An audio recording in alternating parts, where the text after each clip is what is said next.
was a cucumber, baby. How do you do your thumbnails? For what? TikTok or for YouTube? Like, do you pose for your thumbnails for whatever video you drop? No. So for TikTok, you literally, it lets you select what clip of the video you use, and you could just kind of like make it kind of like a little GIF or whatever. Yeah. But that's pretty much it. Okay. But then if I'm doing actual thumbnails on like YouTube or something, I'm usually doing those on Canva.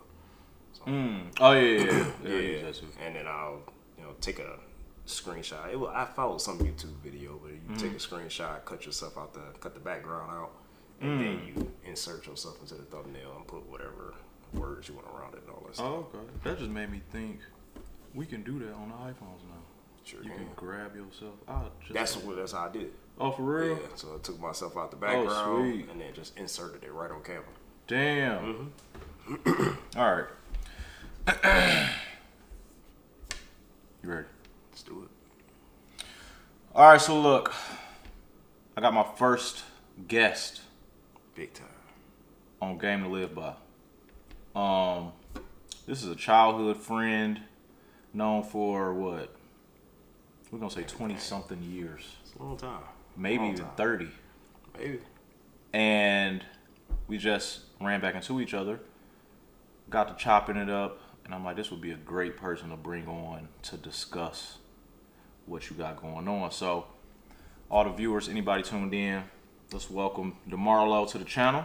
Sup. Clap it up at home. Thank you for joining me. First off, I appreciate it. I want to get right into it, man. Basically, if you can just give a rundown of who you are right now, what you got going on right now, and then we can dive into all the other stuff. Yeah, so my name is DeMarlo, 33. As of right now, my big things, work, live, but one of my big things I'm into right now is jiu-jitsu. Like that's one of that's my fun and my work to a degree. Okay. So it gives me, it helps me work on my body, but it also helps me work on my mind. And that's one of my main focuses right now. Okay. Yep. So you went to jiu-jitsu. That was the main Yes. reason why I wanted to bring you on, because to me that's just a dope avenue that Correct. a lot of people that I know just aren't tapped into. They just don't know anything about it. It's not even nothing that's running across their mind. And I feel like for the type of channel and content that I'm doing, promoting and talking to young men that's growing up trying to find their way, a lot of these cats out here they only know how to resort to violence. Yes. To handle situations, to handle disagreements. It's just straight violent, Right. So would you say that doing jiu-jitsu, the goal, if you have a disagreement or an encounter, is to resort to violence, resort to the skills that you done obtained in jiu-jitsu? So it's not, if I'm in an altercation with you, it's not gonna be to hurt you. My main goal would be to control you. So I want to make sure, first of all, you want to get out. Number one, you want to get out. We don't want altercations. Okay. Nobody should want to fight anybody. So are you walking around with the skills that you possess, knowing that you can most likely take on the average person? Are you, with that knowledge, are you like looking for the smoke, or are you avoiding absolutely the smoke? not, because you never know what someone is capable of. Not only are they, you don't know what they're capable of physically, but you also don't know what they're capable of emotionally, because they could also go to their car and get a gun, and now you did it. And we actually had a guy that died in the jiu-jitsu community, Leandro Lowe, who he got into a fight at a bar. He's like a world champion jiu-jitsu fighter. Got into the fight with the guy, beat him up, and the guy came back with a gun and killed this guy. Wow. And that was one of like the biggest things. It's like, first of all, you don't want an altercation at all. Second of all, you want to run away if you can. Third of all, you need to control this person so you don't get, the situation doesn't turn worse than what it already is. Okay, so would that be some advice that you would give to some young cats? Like, if you can, just try to avoid the altercation altogether. If you can, number one, you need to run. You need to get out of there. If you have airspace, does running make you a hoe as a man? Never does, because by you having this skill, you know for a fact that I can bang with you. I Right. can, but Right. that don't mean I have to. Right. And until you show me any sign that you're really threatening me, you're really Mm-hmm. threatening my life or threatening someone I love, now we got a problem on our hands. But Right. other than that, like I've had people, people can use words against you, and they're like, that's not worth it. We're just Words walk away. words aren't gonna get you, DeMarlo, to fisticuffs. There is nothing that you can say Nothing that you will can say. make me want to actually hurt you.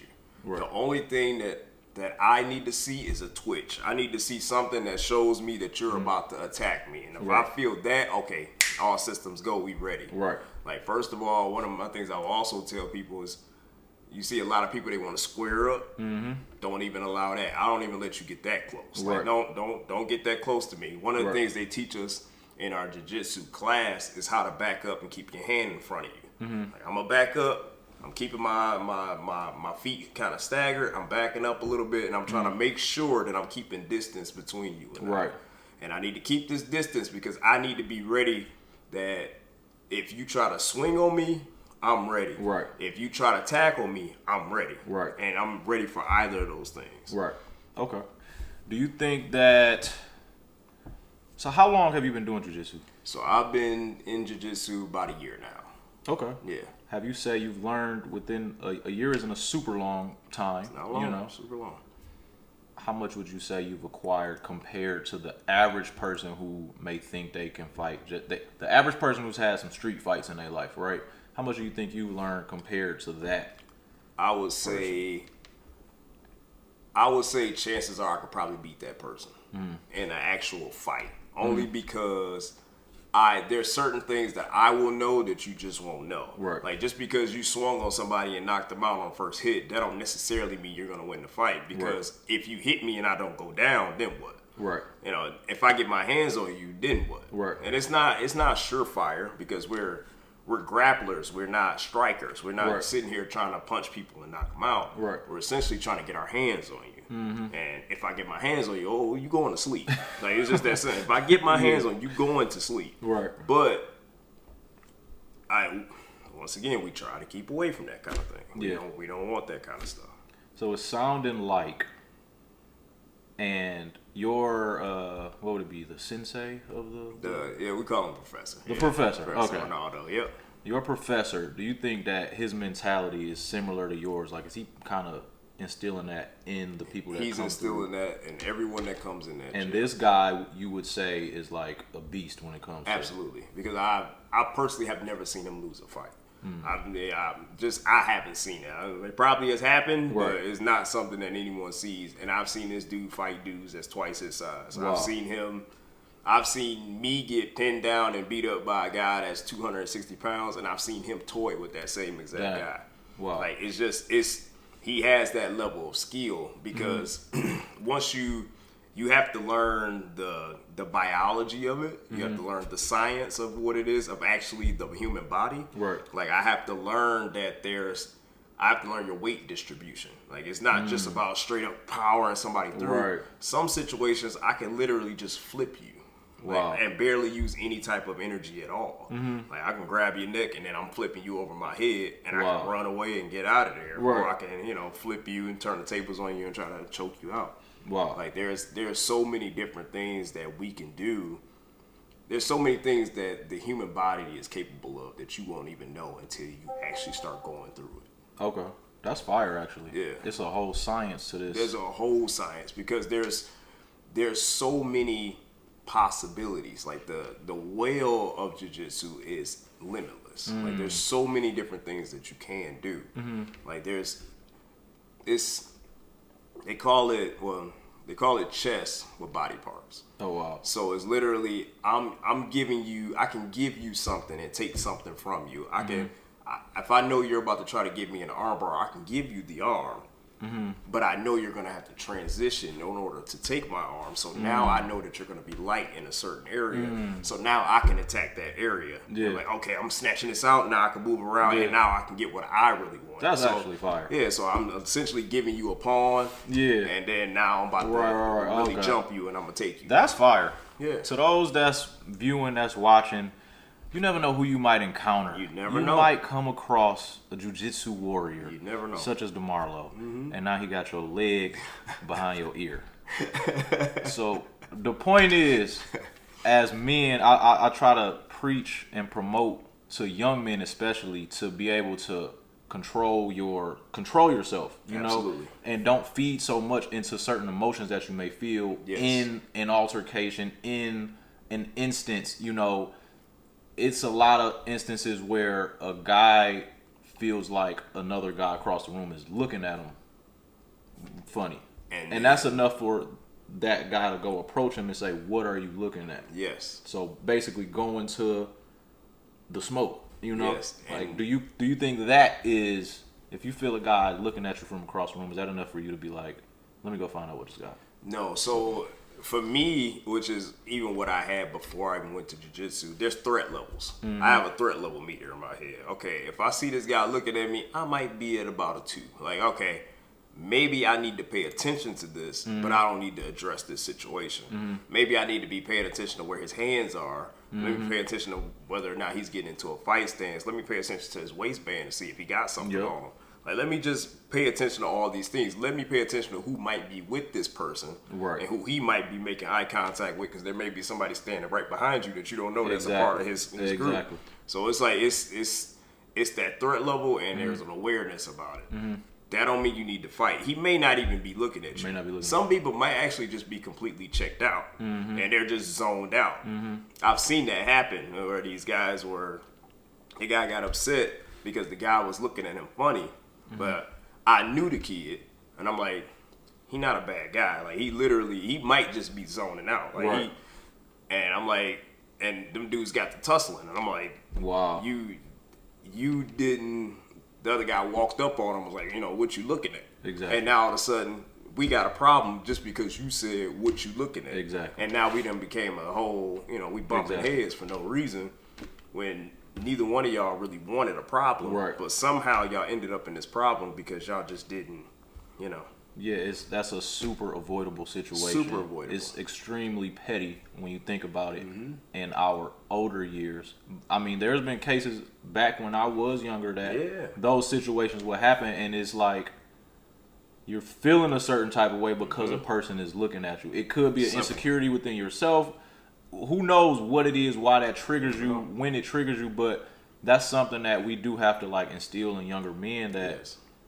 somebody looking at you doesn't necessarily mean anything. It can mean nothing. It can mean nothing at all. This guy can literally be stressing about his own life right now. Yeah. And you have no idea. His mama could have died. Yeah. His dad could have died. Right. You know, he could have just lost his job. He's literally just like, dog, I'm gone right now. Right. And then here you come. Like, what's up? You got a problem? you looking You got a at? problem? Yeah. Like, I got a lot of problems. Which one you want to solve? Like, all right, well, let's go solve all these problems then. Now we about to fight and somebody going to jail for nothing. Yeah, Like, for nothing. absolutely nothing. And it happens every single day. Yeah, all the For time. nothing. Dudes step on your shoe and you about to go get a gun and kill this guy. Yeah, like, it it's is- not worth it, bro. It's not worth it. What would be some advice that you can give to a young cat that may suffer from that, or that may go through that situation where it's a super petty instance where somebody stepped on your shoe by mistake, or looking at you how you feel, looking at them funny? What would be a little piece of advice that you would give a young person on how to handle that? So, simply, first thing of all, you don't have to. A lot of times when I see stuff like that, I assume that this man is trying to prove his manhood. Like, that's why you took it so personal, and you feel like he questioned your manhood, so now you got to prove it to all the world. Wow. First of all, you don't have to prove your manhood to anybody. That would be my number. You do not have to prove it, because people are going to question it regardless, and they know nothing about you. It is what it is. They're going to make their own assumption anyway. So do not prove your manhood to anybody. And if you feel like you have to, well, then maybe you need to go take a class. Maybe you need to go learn something. Yeah. So that way now you can have a confidence about yourself that you didn't have before, which I didn't have it. And I had to take a class. Like, okay, cool. Now I got this confidence. Now I don't have to feel questioned. The more you know that you're capable of, Yes. the less you feel like you have to prove yourself. The less you're going to feel like you have to prove That's a yourself. bar. That's fire. It's going to happen every single day. I didn't believe it until I started learning. And I was like, dude, not only do I have this confidence? But man, was I so naive to think that I can be out here in these streets and I can fight anybody. Right. You can't. Like, I've seen it. I've seen dudes who are 6'8", 300 something odd pounds get played with by a dude that's 160 pounds. Damn. Like, dude just toys with him. He just flipping you around, rolling you around. You can't hold him down. You can't do nothing. And it's like, dude, you are hilariously outgunned in this world. Damn. And you have no idea. Like that little dude that you think so little and so that dude can literally hurt you. Like he will kill you if he gets the opportunity. He can get his hands around your neck and it's a wrap. Now, you think you so big in this way, it means nothing. That's actually crazy, man. It can mean nothing. What do you say to? Okay, so one of the biggest takeaways I've taken away thus far is you do not have to prove your manhood. You do not. That's actually really fire. I've personally haven't had too many of those moments where I felt like I had to prove my manhood, but I've never been able to, I guess, actually put that into words. Yes. Like it's a certain confidence, I guess, that you have to have. But so what I would say is like a lot of young dudes that is what they are doing. They're trying to prove their manhood. But they're basically calling it, you know, you're not about to play with me. You're not about to take me like a hoe.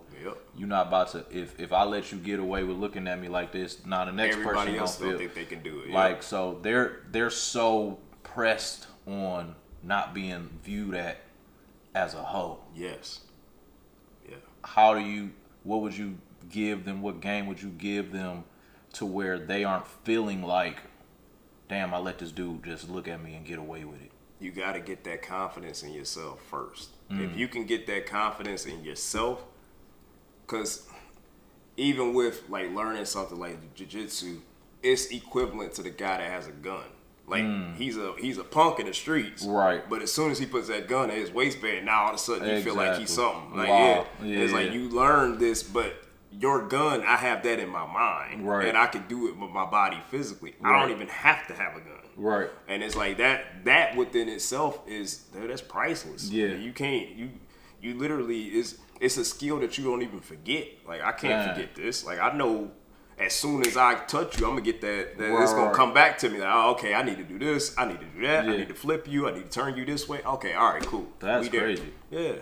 So, would you suggest that all young men get into some form of jiu-jitsu or boxing or something? Honestly, jiu-jitsu to me is so powerful that I feel like it should be taught in every grade school in the world. Wow. Honestly, we should be learning that instead of learning gym. You should be learning. First of all, the discipline of fighting every day, of putting your body through certain things every single day. You got to put your body through pain, and you got to heal through that pain. Right. And you got to learn how to be smart about your body. But also, one of the most invaluable things that you learn is how to get somebody off the top of you. Like, if you mount me, I know what it's going to take to get you off of me. Right. Now, yeah, you might take some damage. The person might actually get a punch off or two on you. But you have that ability to be able to get this person off. I know I can, if you're on top of me, I can grab your arm, tuck, and I can roll, and now I'm on top of you. Wow. And it's that could be the fight right then and there. Yeah. Like, this person could have literally just grabbed both hands and squeezed your neck and killed you. Dang. But instead, now you just rolled them and you're on top of them now. Dang. Now you can actually potentially get out of this situation. I've seen that countless times on, you know, the Twitters and Instagrams where people posting street fights and somebody gets down on the ground, one person is on top of the other, and that's kind of the fight, and the person that's on the ground never recovers. They never get from it's nearly impossible because there's gonna be so much energy you're gonna burn just trying to get that person off of you. And then once you have that adrenaline dump and that energy dump, then you're literally you're useless at that point because not only do you not have the technique, now your body is exhausted. Right. So it's like I can't even squirm around because I don't have nothing left. Like I done burnt it all just trying to get out of this situation, and I'm doing something stupid that don't even help me. Right. But at least I can put all my energy into the thing that actually may get me out. Right. And if he don't know nothing, then I may actually get out of this situation. Yeah. Maybe. So is that something that you think, like, if some way, somehow, the average person gets you to the ground, Yes. You're confident that you will be able to get from up under them. 100% confident, especially if the person is untrained. Right. Now, we talking about somebody that's trained, and it might take a little bit more effort. Right. But if you don't know nothing, I guarantee I can get you off top of me. Right. Very easily, because it's so many things that you're not gonna think of. Like, I can literally put two hands on one, push your knee, and get my leg out. Then push on the other knee and get the leg out. Dang. I can trap your arm, trap your leg, and roll you over. You won't be thinking about any of these things. It's just, it would never occur to you because you've never been put in that situation before. Right. And one of the invaluable things you learn how to like shrimp. So it's literally pushing your hips and your butt out and using your feet to push you. You getting like almost half your body away from underneath that person in one motion. Wow. And if that person don't know how to collect you back, then you done slid out, and you can get out of there again. That's fire. And or like a tactical stand up. You learn how to. A lot of times people just use 2 feet and stand straight up. Well, you kind of leave yourself open for that person to tackle you and take you back down. Well, one thing that they teach us is you got to learn a tactical stand up, which is you put 1 foot behind you, then you stand up. So if that person decides to try to tackle you, you have a balance. Wow. But if you stand with 2 legs straight up, you very vulnerable. Right? Very vulnerable. That's that person fire. gonna take you right back down to that ground very easily. This is some game DeMarlo is giving y'all right now. Yeah, man. If you don't want to join the jiu-jitsu class, just watch this video and you learn everything you need to know. No, okay. I got one last question. I don't want to make this video too long. Yeah. What would you say would be your? So I know in this 1 year you've learned a fair amount of different moves and all of that stuff. What would you say would be the dopest move that you've learned thus far, or your go-to move that you've learned in this year? Man, there's a lot, because for me it would be the triangle. The triangle is like one of my all-time favorites. Like Phil Jackson, the Lakers, Kobe, No, Shaq. actually, yeah, we could think of it like that. But it is, but you doing that with your legs. Oh wow! And I'm putting your arm and your neck in that triangle. Wow. So yeah, we got a triangle here. I'm putting your head and your neck dead center of that, Dang. and I'm choking you out. Dang. And that's one of my all-time favorite moves, because it's something a lot of people they really don't do, and it's something that's it's more. It's better for me, the type of a body type that I have, because everything is about body type. The body type that I have, I'm slimmer. So with slimmer guys, we're typically going to be on the bottom at some point in time. So this is my way to be defensively offensive. Oh, okay. So I could be on my back and like, oh man, you win in this fight. Boom, I throw my triangle up and I'm killing you at this point. That's crazy. Just that simple. You might think you got me. Like, oh man, he on the ground. I'm about to punch him out. Right. Okay. Yeah. I'm gonna grab your arm and I'm gonna grab you and I'm gonna hold that I neck. remember you telling me when we talked earlier that the fight doesn't start until you get to the ground. When you get on the ground, that's when my fight starts. That's crazy. That's definitely when it starts. No one is gonna end the fight on the process of going down to the ground. We just getting started, baby. Dang. Once you do that, all right, come on. All right, now we can work on this fight. Yeah. This is some good game for y'all to learn. One, you should learn how to defend yourself. You should learn how to avoid. That's the whole premise of everything we've been talking about, is avoiding altercations altogether. Yeah. Once again, life is like a video game, and the goal is not to keep dying and trying to respawn. No, you gotta avoid altercations and you don't have to prove your manhood. You can go home if you have the confidence. What I preach is work hard. You know what I'm saying? So where you're making enough money to put yourself in a position to live how you want to live. That gives you confidence. Yeah. Working out physically, how you look, that gives you confidence. So if you're working in all these different areas and you're building confidence in so many different areas of your life, it's going to be a lot harder for somebody to throw you off your square, because now you got something to lose. Now you got something you don't work for to gain, and it's like, I'm not willing to put myself in a position to where